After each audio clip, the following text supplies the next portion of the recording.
hay unas cosas que son súper básicas y que de pronto la mayoría de ustedes tienen claro, pero que no sobra repetirlo, y es el primero es sobre el punto de vista.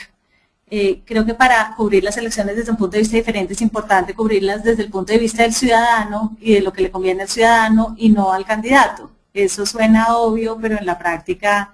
uno termina enredado en las lógicas de los candidatos y cubriéndolo desde las declaraciones de los candidatos y desde los intereses de los candidatos, también porque cada candidato normalmente tiene unos asesores de prensa súper efectivos que empaquetan la información, que te llevan a los viajes, y entonces uno termina cubriendo las elecciones desde el punto de vista del candidato y no del ciudadano, pero yo creo que eso es quizás lo más importante cuando uno cubre las elecciones, es tener claro que uno lo que quiere es informar y darle insumos a los ciudadanos para que elijan el candidato que más se acerque a sus intereses y no al revés. Ser independientes financieramente de los candidatos, obviamente que esto parece obvio, pero pues en Colombia sabemos que no es tan obvio, sobre todo para los periodistas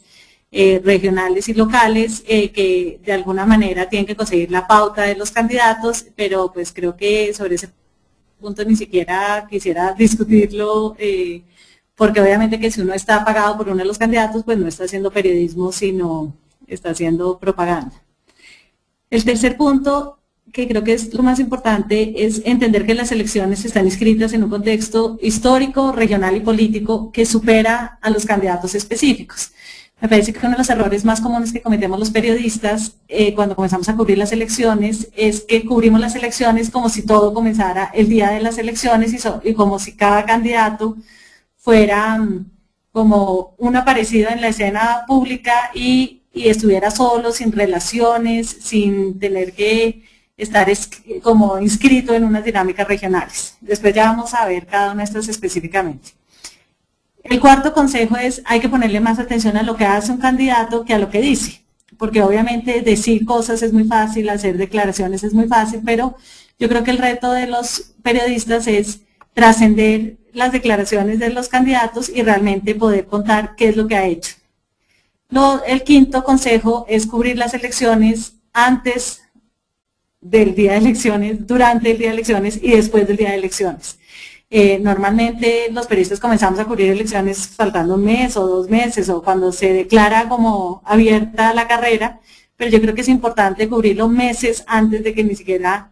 el público en general esté pensando en elecciones, y también una vez que es el día de elecciones, normalmente los periodistas como que estamos ya tan agotados el día de elecciones que cubrimos la victoria y después nos olvidamos, pero cubrir después de las elecciones, realmente tratar de explicar lo que pasó es muy importante porque eso permite anticipar muchas de las cosas que van a pasar durante ese gobierno. Bueno, el siguiente. Bueno, los 5 ángulos que a mí me parecen importantes de cubrimiento que vamos a explicar en detalle son quiénes son los candidatos, cómo es la relación del candidato con el contexto de la región, cómo es la relación del candidato con los congresistas y el resto de la pirámide política, cómo es la relación del candidato con el nivel central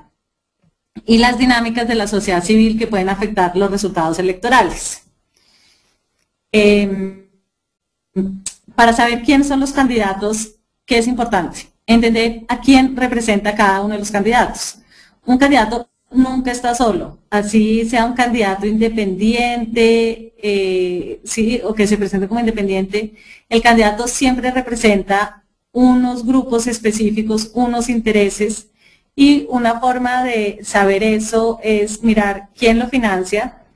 quién lo ha acompañado en los puestos anteriores, cómo llegó ese candidato a cada uno de los puestos anteriores, y una vez que llegó allí, ¿a quién nombró? Hacer ese rastreo es muy importante para entender realmente a quién representa ese candidato. Bueno, ¿qué han hecho versus qué dicen? Era lo que hablábamos antes, que las declaraciones son muy fáciles, pero es más difícil ver los hechos, y es muy importante realmente indagar sobre sus actos, decisiones que ha tomado, posiciones que ha asumido frente a temas difíciles, contratos que ha hecho, ¿no? Realmente indagar su hoja de vida, pero no solamente como formalmente que fue concejal o tuvo este cargo, sino realmente cuando fue concejal, cuáles fueron las decisiones que tomó. ¿Cómo toman decisiones? Yo creo que uno como periodista tiende a mirar más como las posiciones ideológicas que tienen los candidatos, más que realmente su forma de administrar los recursos y de manejar equipos, pero a la hora de la verdad, cuando uno es alcalde, por ejemplo, es súper importante ver cómo armas tus equipos, cómo tomas decisiones, cómo te enfrentas a situaciones difíciles, qué tan vulnerable es a las presiones de los grupos de poder, qué tan dubitativo es, qué tan arriesgado es. Esas son cosas que al final dicen mucho más de cómo va a ser el gobierno de una persona que las posiciones ideológicas que tomen. Porque al final, pues, decisiones sobre la economía o incluso sobre la política, a veces el margen de toma de decisión no es tan amplio, pero sí es muy determinante como su talante y la forma como se aproxima a las situaciones difíciles. Obviamente para eso es muy importante hablar con los colaboradores, con personas que han trabajado con ellos, porque uno lo que se da cuenta es que como tomaron decisiones en el pasado, así terminan tomándolas después. ¿Cuáles son sus posiciones frente a temas claves del municipio o de la ciudad? Yo creo que aunque muchas veces los candidatos cambian de posición una vez son elegidos, y pues ejemplos de esos, los colombianos por lo menos tenemos muchos, de que hay unas posiciones que son muy populares en la campaña y después cuando asumen el gobierno pues toca tomar otro tipo de decisiones. Pero en todo caso sí es interesante conocer, es interesante identificar, bueno, estas son las 5 cosas más importantes que va a vivir esta ciudad, estos son los 5 procesos más importantes. Entonces en el caso de Bogotá, pues el tema del metro, el tema de la expansión de la ciudad hacia el norte, el tema de cómo va a funcionar los temas de movilidad, temas de seguridad. Entonces volver explícitas y obligarlos a asumir posiciones frente a esos temas es muy importante. Por último, ¿qué ocultan? ¿No? Normalmente cuando una persona está en la vida pública durante muchos años, pues ha cometido errores o tiene algún amigo algún amigo secreto que quiere esconder, o